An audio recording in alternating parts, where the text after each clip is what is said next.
जय भीम साथियों।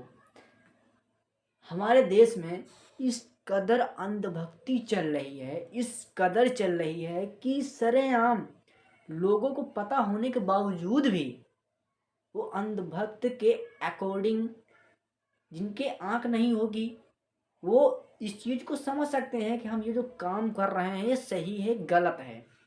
जैसे कि आपको पता है कि हमारे भारत में इस टाइम पर कुंभ में मेला चल रहा था और वहाँ पर रोज़ खबर आ रही थी, हर चैनल पर यही खबर आ रही थी कि वहाँ पर इस कदर से भगदड़ हो रही है। लोग जो है वहाँ पर जो गए श्रद्धालु नहाने गए हैं वो फंसे हुए हैं, उनको प्रॉब्लम ज़्यादा आ रही है। और जो है सोशल मीडिया के अकॉर्डिंग सभी के पास न्यूज़ ये भी जा रही थी कि वहाँ पर जो है लोग एक के ऊपर दूसरे चढ़ कर के यानी कि कुछ ऐसी प्रॉब्लम आ गई थी जिसके कारण से सोए हुए लोगों के ऊपर और दूसरे लोग उनके ऊपर चढ़ के दौड़े हैं, जिसके अकॉर्डिंग जो लेटे थे पर्सन वो वहीं के लेटे रह गए, यानी कि वो वहीं पर उनकी डेथ हो गई।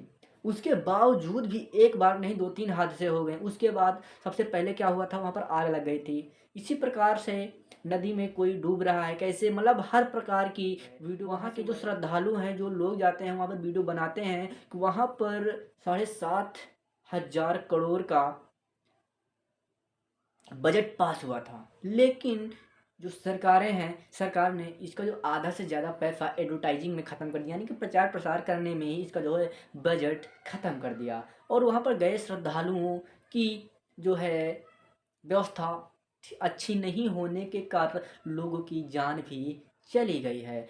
और उसके बावजूद भी जो लोग हैं, खबर देखने के बावजूद, चीज़ों को देख रहे हैं, उसके बावजूद भी वहाँ पर लोग इस कदर भीड़ लगाए हैं जैसे कि वहाँ पर जाने के बाद उनको तुरंत स्वर्ग का रास्ता वहीं से स्टार्टअप होता है।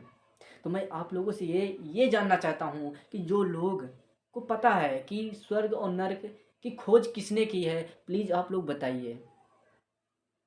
क्योंकि स्वर्ग और नर्क होता क्या चीज़ है, आप लोग सोचिए कि अगर उस नदी में नहाने से स्वर्ग और नर्क की प्राप्ति होगी।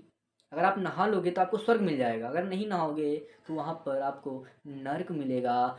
तो जो भारत के जो बड़े बड़े अरबपति लोग हैं वो पहले नहाते, और अदर कंट्री के जैसे कि एलन मास्क, बहुत सारे लोग जो हैं अदर कंट्री के जो करोड़पति हैं वो खुद नहाते। लेकिन हमारे साथी दलित लोग, पिछड़े, गरीब, भिखारी लोग जिनके पास खाने का पैसा नहीं है, लेकिन वो कहाँ जाना चाहते हैं, स्वर्ग में। पैसा नहीं है खाने को लेकिन जाएंगे स्वर्ग में, क्यों? वही इस कदर से भीड़ लगा रखे हैं कि जान की पता नहीं, लेकिन जाएंगे स्वर्ग में ही।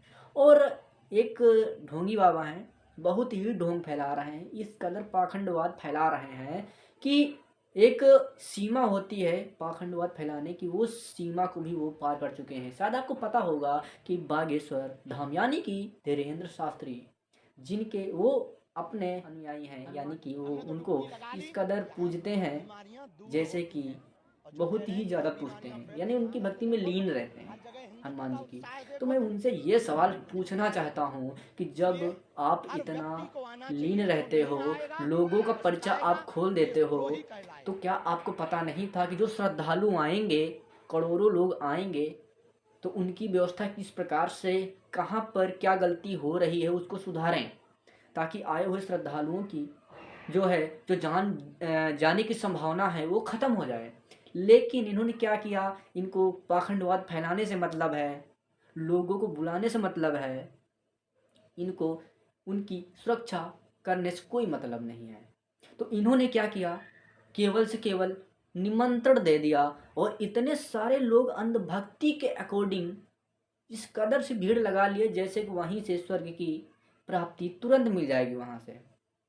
कुछ लोग अपने छोटे छोटे बच्चों को बीवी यानी पूरे फैमिली लेकर चल दिए, वहीं से स्वर्ग हमको और बात करें गंगा की, तो गंगा में इस कदर से गंदा पानी है, दिन में सफा सफा रहता था, रात में क्या होता था, वहाँ से दूर गटर का पानी भी उसी में आ गया है।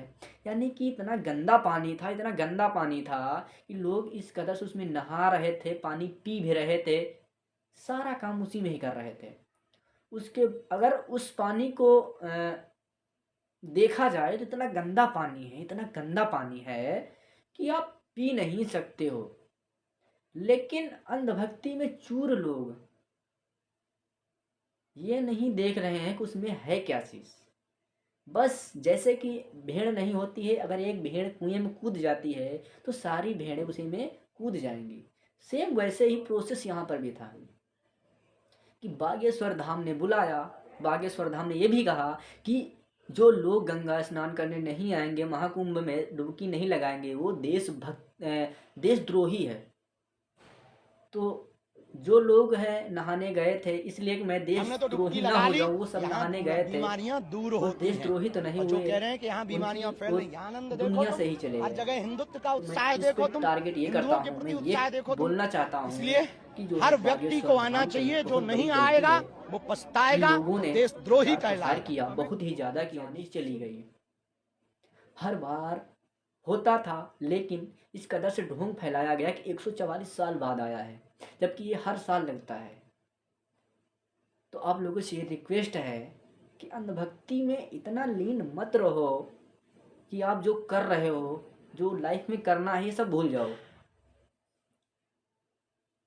और मैं तो आप लोगों से यही कहूँगा कि अगर आप किसी की पूजा करते हो, किसी की भी, मैं किसी धर्म की बात नहीं करता हूँ, आप किसी भी धर्म की बात कर लो, किसी भी धर्म की, तो आपको सबसे पहले उसका बैकग्राउंड चेक करना है कि मैं इसकी जो पूजा क्यों करूँ, क्यों करना चाहिए।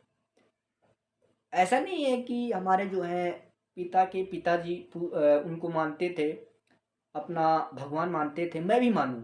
हो सकता है कि आपके जो हैं पिताजी के पिताजी वो पढ़ाई ना कर पा रहे हों, वो अनपढ़ रहे हों, उनके टाइम पर शिक्षा की वैल्यू ना रही हो, मतलब कि पढ़ाई करने का कोई ज़रिया ना रहा हो। लेकिन आज के टाइम पर हर पर्सन जो है पढ़ाई कर सकता है। तो मैं ये कहना चाहता हूँ कि आप अपने पिता के अकॉर्डिंग चीज़ों को सीखो, चीज़ों को देखो, उसका बैकग्राउंड चेक करो कि हाँ ये किस आधार पर इसको मानना है मेरे को।